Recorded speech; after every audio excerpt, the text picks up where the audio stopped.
জুলাই আমাদের গণঅভ্যুত্থান ছিল, জুলাই নারী পুরুষ ছাত্র শ্রমিক জনতার গণঅভ্যুত্থান ছিল, এটাকে আমরা আজীবন লালন করব। সবকিছুকে বলবেন যে আমি ফ্যাসিবাদ, আমি প্রোপাগান্ডা, এই সকল কিছু গুজব। তারা যদি সেই ভুলটি স্বীকার করতেন যে ঠিক আছে আমাদের এই জায়গায় একটি ভুল হয়ে গিয়েছে কিংবা আমরা এটি সম্পর্কে ওয়াকিবহাল নই, আপনার কিন্তু জাস্টিফিকেশন দেওয়ার জন্য অনেক কিছু আছে। এবং আপনি দাবি করছেন যে এখানে আমার ক্রেডিট বেশি, আরেকজন দাবি করছে, অন্যান্য সমর্থকরা দাবি করছে আমার ক্রেডিট বেশি। ৭১-এর যে চেতনা ছিল, সেই চেতনা বিক্রির অভিযোগ, সেই চেতনা বিক্রি করে অনেক দিন অনেক কিছুর অভিযোগ এসেছে। এখন জুলাইয়ের যে আত্মত্যাগ, সেই জায়গাটায় বিক্রির অভিযোগ, একটি দল অতিরিক্ত সুবিধানের অভিযোগ এসেছে। জুলাইয়ের চেতনা তৃণমূলে এখনো পৌঁছেনি কেন? আপনার প্রশ্ন উত্তরে আসবো, এর আগে আমি আমার সহ আলোচক ভাইয়ের কয়েকটি কথার প্রেক্ষিতে একটু বলি। বিন্দুবাসিনী স্কুল নিয়ে সম্ভবত আপনি প্রশ্ন করেছিলেন টাঙ্গাইলের। তো যেহেতু টাঙ্গাইলের বিন্দুবাসিনী স্কুলে উনি যেরকমটি দাবি করলেন যে আসলে সেটি আওয়ামী লীগের কয়েকজন সদস্য গিয়ে সেখানে আওয়ামী দলের একটি হাত রয়েছে, আওয়ামী লীগের একটি হাত রয়েছে, তো সেই জায়গায় টাঙ্গাইলের বিষয়টি আমি মনে করি এখনো সাংবাদিকতা কিংবা সাংবাদিকদের কাছ থেকে যথাযথ নির্ভরযোগ্য সূত্রে আমরা আসলে জানিনি যে বিষয়টি আসলে কি হয়েছে। তো সেই জায়গায় আমি ওনার কথায় ওনার উপরে বিশ্বাস রাখতে চাই, কিন্তু বিশ্বাসটি ঠিক রাখতে চাচ্ছিলাম, তখনই বিশ্বাসটি আবার ভঙ্গ হলো ওনার পরবর্তী কথায়। এই কারণে ভঙ্গ হলো কারণ উনি পরে যে ঘটনাটির ইঙ্গিত করলেন, পুলিশ লাই স্কুল নেত্রকোনা ২৭ এবং ২৮ জুলাই, যেখানে কথা হয়েছিল যে সামাজিক যোগাযোগ মাধ্যমে আমরা দেখতে পারি যে এনসিপির সমাবেশ উপলক্ষে পুলিশদের সদস্যদের থাকার কারণে স্কুল ২ দিন বন্ধ থাকবে, পরীক্ষা পিছানো হবে, এবং সেটির কিন্তু একটি নোটিশ আমরা সামাজিক যোগাযোগ মাধ্যমে দেখি। এবং সেখানে সবচেয়ে শঙ্কার বিষয়টি কি আমি আপনাকে বলি, যখন এই নোটিশটি সামাজিক যোগাযোগ মাধ্যমে ভাইরাল হলো, আমরা সকলেই সেটি সমালোচনা করলাম। আমরা আরেকটি প্রতিবাদ লিপি দেখলাম আবারও সামাজিক যোগাযোগ মাধ্যমে, এবং সেই প্রতিবাদ লিপিতে বলা হলো এই ধরনের কোনো নোটিশ দেওয়া হয়নি।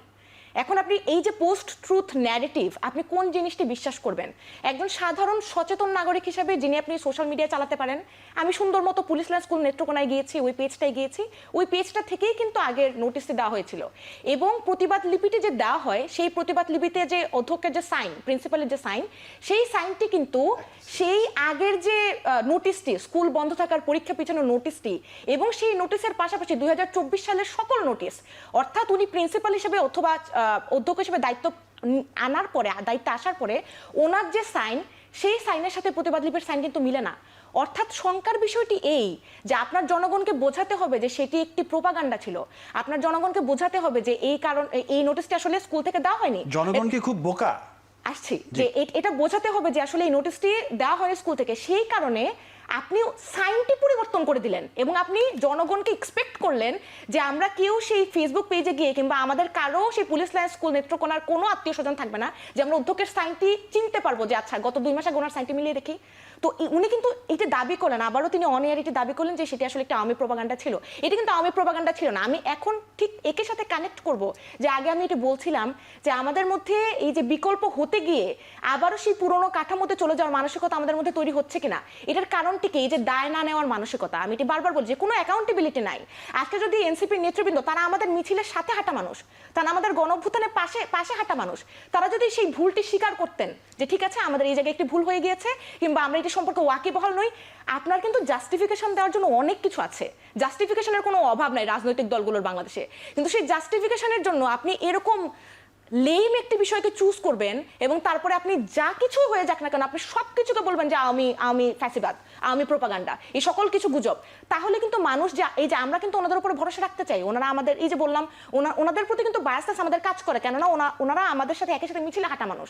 কিন্তু এই একসাথে মিছিলে হাঁটা মানুষ যখন রাজনৈতিক দল তৈরি করে সাথে সাথে বিশ্বাসঘাতকতা করে, সাথে সাথে যখন এই দায় না নেওয়ার যে মানসিকতা সেটি সৃষ্টি করে, সাথে সাথে সবকিছু ডিনাই করে, তখন কিন্তু আপনি তাদের উপর আর ভরসা রাখতে পারবেন না। আপনি প্রশ্ন করছিলেন যে তৃণমূলে কেন এখনো জুলাইয়ের যে আকাঙ্ক্ষা কিংবা জুলাইয়ের যে চেতনা সেটি পৌঁছায়নি।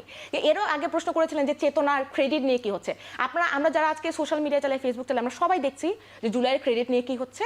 আমরা দেখেছি যে নাহিদ ইসলাম একটি স্ট্যাটাস দিয়েছেন এবং তার পরবর্তীতে শিবির থেকে শুরু করে সব জায়গা থেকে তারা বিভিন্ন ধরনের প্রশ্নের সম্মুখীন হচ্ছেন। বিষয়টি হচ্ছে যে এটি তো নতুন কোনো কিছু নয়, মানে আজকে আপনি এক বছর পরে এসে বুঝতে পারছেন যে জুলাইয়ের ক্রেডিট ভাগাভাগি হচ্ছে। আমরা তো সেই জুলাইয়ের যখন 7ই আগস্ট কিংবা 8ই আগস্ট যখন ইন্টারিম সরকার গঠন করা হলো তারপর থেকে আমরা দেখছি যে নির্লজ্জের মতো আপনারা ক্রেডিট ভাগাভাগি করছেন। প্রত্যেকটি রাজনৈতিক দল, প্রত্যেকটি ছাত্র সংগঠন, কে প্রোফাইল পিকচার লাল করার সিদ্ধান্ত দিল, কার কাছ দিয়ে কিভাবে মোবাইল কিনে দেওয়া হলো, কিভাবে 9 দফার ঘোষণা দেওয়া হলো, কে কার মধ্য দিয়ে হচ্ছে 1 দফার ঘোষককে, ইত্যাদি ভাবে আমরা মানুষকে ওভার গ্লোরিফাই করতে দেখি নাই। এবং এই ওভার গ্লোরিফিকেশনের সমস্যাকে আমি বলি 1971 সালে ওভার গ্লোরিফিকেশনের ফলে আমরা দেখেছি কিন্তু যে মুক্তিযুদ্ধকে বিভিন্ন সময়ে নিজের প্রয়োজনে নিজের রাজনৈতিক মানে স্বার্থে ব্যবহার করা হয়েছে। একটি টুল হয়ে গিয়েছিল আমাদের মুক্তিযুদ্ধ, যেই মুক্তিযুদ্ধ কিন্তু আমাদের আবেগের সাথে সেটি কানেক্টেড, সেটি হয়ে গিয়েছিল। কিন্তু ঠিক জুলাইকেও আমরা একইভাবে দেখছি, জুলাইয়ের ক্রেডিট নিয়ে প্রত্যেকটি রাজনৈতিক দল, আমি শেষ করছি, প্রত্যেকটি রাজনৈতিক দল কিন্তু তারা ক্রেডিট ভাগাভাগি করছে। অথচ যদি আমাদের মধ্যে বিন্দুমাত্র লজ্জা থাকতো তাহলে কিন্তু যারা শহীদ হয়েছে, যারা আহত হয়েছে, তাদের রক্তের উপর দাঁড়িয়ে আপনি হাঁটতে পারছেন, আপনি চলতে পারছেন, আপনি রাজনৈতিক দল করতে পারছেন, আপনি ফেসবুকে বসে স্ট্যাটাস দিতে পারছেন, ওনারা ওনাদের সন্তান হারিয়েছে, ওনারা ওনাদের ভাই হারিয়েছে, ওনারা ওনাদের অঙ্গ প্রত্যঙ্গ হারিয়েছে, এবং আপনি দাবি করছেন যে এখানে আমার ক্রেডিট বেশি, আরেকজন দাবি করছে, অন্যান্য সমর্থকরা দাবি করছে আমার ক্রেডিট বেশি। এগুলো বলার আগে যদি লজ্জা থাকতো তাহলে আমরা এগুলো আর বলতাম না। এবং এর পাশাপাশি শেষ একটি কথা বলবো যে তৃণমূল পর্যন্ত জুলাইয়ের চেতনা পৌঁছায়নি, এটাতে আমরা হতাশ কিনা? আমি বিশ্বাস করি যে এটাতে আমরা হতাশ না। কেননা 1971 সালকে প্রশ্নবিদ্ধ করার অনেক চেষ্টা করা হয়েছে, কিন্তু তারপরেও কিন্তু আমাদের তরুণ প্রজন্মের কাছে মুক্তিযুদ্ধ ইজ মুক্তিযুদ্ধ। আমরা 1971-কে লালন করি এবং আমরা আজীবন আমাদের মুক্তিযুদ্ধকে লালন করব। জুলাইকে আপনি ওভার গ্লোরিফাই করে, আপনি অতিরিক্ত নায়ক, অতিরিক্ত মাস্টারমাইন্ড তৈরি করে আপনি যতই জুলাইকে ওভার গ্লোরিফাই করার চেষ্টা করেন না কেন, জুলাই আমাদের গণঅভ্যুত্থান ছিল, জুলাই নারী পুরুষ ছাত্র শ্রমিক জনতার গণঅভ্যুত্থান ছিল, এটাকে আমরা আজীবন লালন করব।